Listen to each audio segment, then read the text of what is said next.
enfermedad, el diagnóstico temprano es una gran herramienta porque permite entonces el avance o en Correcto. algunos casos la curación total. Pero en el caso del lupus, ¿qué supone este diagnóstico con esta gran simuladora, como usted la ha llamado, doctor Torres? Lo primero es pensarlo, o sea, en el sentido de que estamos hablando de síntomas que no tienen una cosa que ver con otra y que no tenemos una causa infecciosa que obviamente lo más común. Entonces es lo primero que hay que pensarlo. Supone, una vez que tenemos un paciente al que sospechamos el lupus, vamos a hacer un diagnóstico, obviamente por las manifestaciones, pero también tenemos laboratorios que nos permiten ayudar a pensar en ese diagnóstico. Ay, ¿cuáles son esos exámenes? Bueno, hay muchísimos, pero por supuesto los anticuerpos antinucleares quizás son uno de los más frecuentes. Ahora, también hay que recordar que los anticuerpos antinucleares solos, solitos ellos solos, no hacen el diagnóstico. El diagnóstico se hace con una suma de laboratorios. O sea, tienen que haber por lo menos 2 o 3 más las manifestaciones clínicas para pensar en un lupus.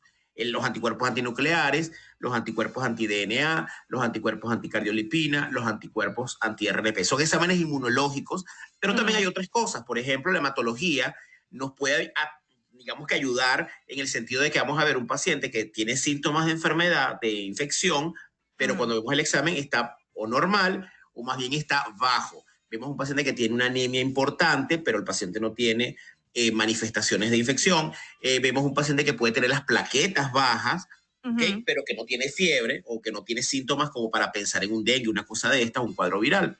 Entonces, puede tener afectación de varias células en la hematología.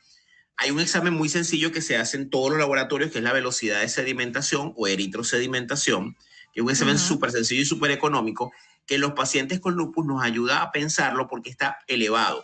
Pero estamos hablando de elevado, muy elevado, porque normalmente en cualquier infección se puede elevar, lo normal es hasta 20, una cosa así. Entonces, bueno, en una infección puede tener 25, 30, pero en un paciente con lupus tiene 100, 120, Miren, o 60, sea, lo 80. cuadriplica, pues. Exacto, una cosa bien elevada, igual que la proteína C reactiva, que también se utiliza muchísimo en infecciones, está en un paciente con lupus francamente elevado. Pero ahora Entonces, bien, doctor Torres, para sí. llegar a esos laboratorios ya se tiene que tener entonces, por ejemplo, parte de la evaluación clínica. Hay que tener cuántos de esos 14 síntomas que usted mencionó para empezar a suponer que hay un lupus, porque si hay que tener los 14 y si No, estos síntomas además no aparecen todos a la misma vez, sino que ahorita tengo esto, después tengo lo otro, no sé cuánto, o sea, que van como rotando, la cosa se pone más complicada. claro, no, por lo menos hay que tener 3 o 4 de estos 14 síntomas, de estos 14 caracteres del lupus, son por lo menos 3 o 4. Ya cuando uno tiene 3 o 4, uno comienza a sospecharlo. Parece que también, bueno, los síntomas se dividen en mayores, menores, en fin, pero más o menos 3 o 4 es lo que uno empieza a sospechar. Yo pienso que lo más importante es la sospecha clínica, o sea, es decir, ese paciente característico, ¿no? Femenino, adolescente o adulto joven que tiene síntomas muy particulares que no están relacionados con una infección. Eso ya tiene que hacernos sospechar en un paciente.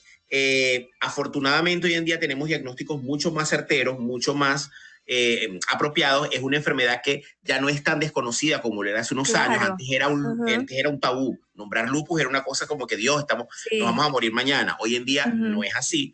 Entonces ya la mayoría de los médicos pues tienen la sospecha y hemos visto que se han incrementado los diagnósticos tempranos. Es decir, pacientes no Qué bueno. esperamos a que pase muchos años, sino que ya lo diagnosticamos desde temprano y podemos tratarlo, como tú dices muy bien, desde temprano para evitar esas complicaciones que pueden tener. Ahora bien, doctor Torres, nos quedan 30 segundos, dos preguntitas. ¿El lupus hace que la gente no tenga fertilidad? Y segunda pregunta, ¿el lupus se cura? A ver, la fertilidad puede verse afectada con el lupus si el paciente no está bien tratado, no está controlado. Pero si el paciente está controlado, puede tener su vida normal y hacer sus actividades normales sin ningún inconveniente, incluyendo tener hijos. ¿Y se cura? No, se controla, pero se controla muy bien hoy en día. Tenemos tratamientos suficientes para que controle los síntomas casi que a un 100% y el paciente pues puede hacer su vida total, completa y absolutamente normal tomando su tratamiento. Entonces, ¿consideramos al lupus una condición o sigue siendo enfermedad? Porque yo tenía entendido que las enfermedades se curan y las condiciones no. Bueno, es un síndrome y es pues eso, una condición, porque lamentablemente el paciente siempre lo va a tener, ¿ok? Ok.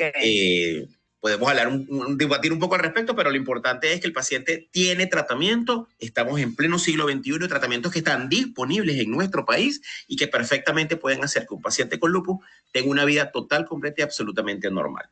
Ay, doctor Torres, me encanta de verdad como usted habla, de verdad que es satisfactorio para el alma saber que todo aquel paciente que tiene que vivir con una condición o una enfermedad, pues realmente tenga una buena noticia como la que usted nos acaba de dar. Siempre bienvenido acá a Tu Mundo, Mi Mundo, Mundo Eila.